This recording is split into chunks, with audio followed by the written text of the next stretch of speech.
আসসালামু আলাইকুম এভরিওয়ান। বিশ্বকাপে বাংলাদেশের ক্রিকেটাররা খেলতে পারছে না, দর্শক সমর্থকরা বিশ্বকাপের খেলা দেখতে পারছে না। যার কারণে বাংলাদেশের ভক্ত সমর্থক প্লাস ক্রিকেটারদের এই অবসর সময়কে কাজে লাগানোর জন্য বাংলাদেশ ক্রিকেট বোর্ড বিসিবি একটি নতুন ঘরোয়া টি-টোয়েন্টি কাপ আয়োজন করতে যাচ্ছে আগামী ৫ থেকে ৯ ফেব্রুয়ারির মধ্যে। মূলত ইলেকশনের আগেই এই ঘরোয়া টি-টোয়েন্টি কাপটি আয়োজন হতে যাচ্ছে, যেখানে টুর্নামেন্টে ৩টা দল অংশগ্রহণ করবে এবং টুর্নামেন্টের নাম রাখা হয়েছে অদম্য বাংলাদেশ টি-টোয়েন্টি কাপ ২০২৬, যেখানে ৩টি দল অংশগ্রহণ করবে ধূমকেতু একাদশ, দুর্বার একাদশ এবং দুরন্ত একাদশ নামে। যেখানে ধূমকেতু একাদশের অধিনায়ক হিসেবে দায়িত্ব পালন করবে জাতীয় দলের টি-টোয়েন্টি অধিনায়ক লিটন কুমার দাস। তারপর দুর্বার একাদশের নেতৃত্বে থাকবে জাতীয় দলের টেস্ট অধিনায়ক নাজমুল হোসেন শান্ত এবং দুরন্ত একাদশের অধিনায়ক হিসেবে দায়িত্ব পালন করবে আনক্যাপ্ট ক্রিকেটার, অর্থাৎ এখন পর্যন্ত অনভিষিক্ত ক্রিকেটার আকবর আলী। এই ৩টি দলকে বিভক্ত করা হয়েছে। এর মধ্যে থেকে যেই দলটিকে লিটন দাস নেতৃত্ব দিবে, অর্থাৎ ধূমকেতু একাদশ, সেটার হেড কোচ হিসেবে দায়িত্ব পালন করবে জাতীয় দলের সিনিয়র সহকারী কোচ মোহাম্মদ সালাউদ্দিন।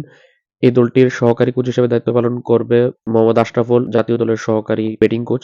তারপর যে দলটি রয়েছে দুর্বার একাদশ, এই দলটিকে নেতৃত্ব দিবে নাজমুল হোসেন শান্ত। সেই দলটির হেড কোচ হিসেবে দায়িত্ব পালন করবে মিজানুর রহমান বাবুল এবং সহকারী কোচ হিসেবে দায়িত্ব পালন করবে তুষার ইমরান।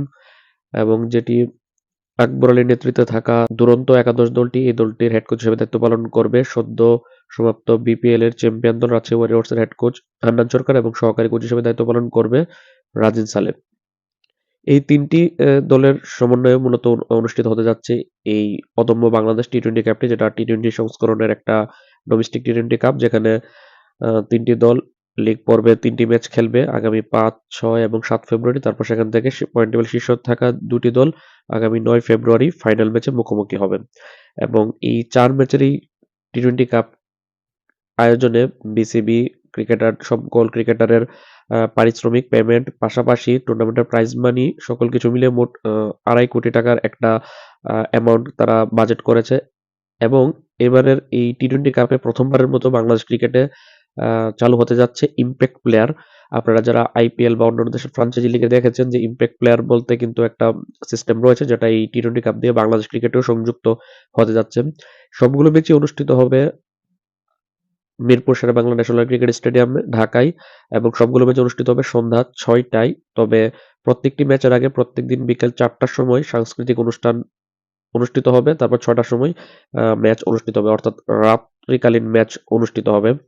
এই ৩টি দলকে নিয়ে যে টুর্নামেন্টটি আয়োজন করা হচ্ছে, মূলত ক্রিকেটার যারা আছেন বিশ্বকাপে খেলতে যেত, যারা আর্থিকভাবে ক্ষতিগ্রস্ত হচ্ছে, পাশাপাশি খেলার বাইরে থাকছে, এমনকি ভক্ত সমর্থকরাও কিন্তু বিশ্বকাপে বাংলাদেশ দল না থাকার কারণে কিন্তু এখন তারা ক্রিকেটের বাইরে চলে যাচ্ছে। পাশাপাশি ক্রিকেটারদেরকে ক্রিকেটের মধ্যে রাখার কারণে কিন্তু এই টুর্নামেন্টটি বা টি-টোয়েন্টি কাপটি আয়োজন করা হচ্ছে।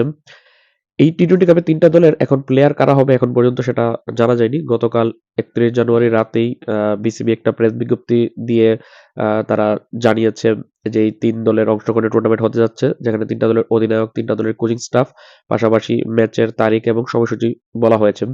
এই ৩টা দলের স্কোয়াডের মধ্যে থাকবে যেই দলটা রয়েছে ধূমকেতু একাদশ, যতটুকু জানা গিয়েছে লিটন কুমার দাসের নেতৃত্বে এই দলে জাতীয় দলের ক্রিকেটারদেরকে রাখা হবে।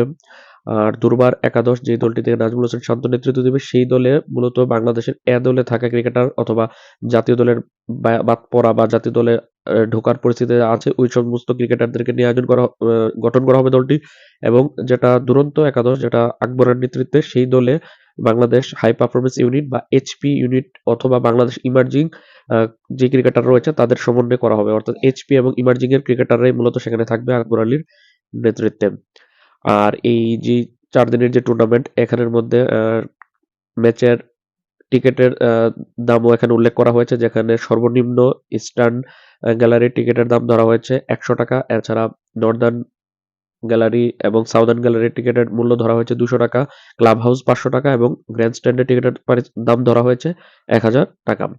তো এই হচ্ছে বিসিবির অদম্য বাংলাদেশ টি-টোয়েন্টি কাপ সম্পর্কে আপডেট। তারপর যখন ৩টা দলের সম্পূর্ণ স্কোয়াড আসবে তখন আপনাদের সামনে সেটা তুলে ধরবো। তো আপনারা কিভাবে দেখছেন এই বিসিবির অদম্য বাংলাদেশ টি-টোয়েন্টি কাপকে ঘিরে ৫ থেকে ৯ ফেব্রুয়ারি, সেটা অবশ্যই কমেন্টে জানাবেন। আল্লাহ হাফেজ।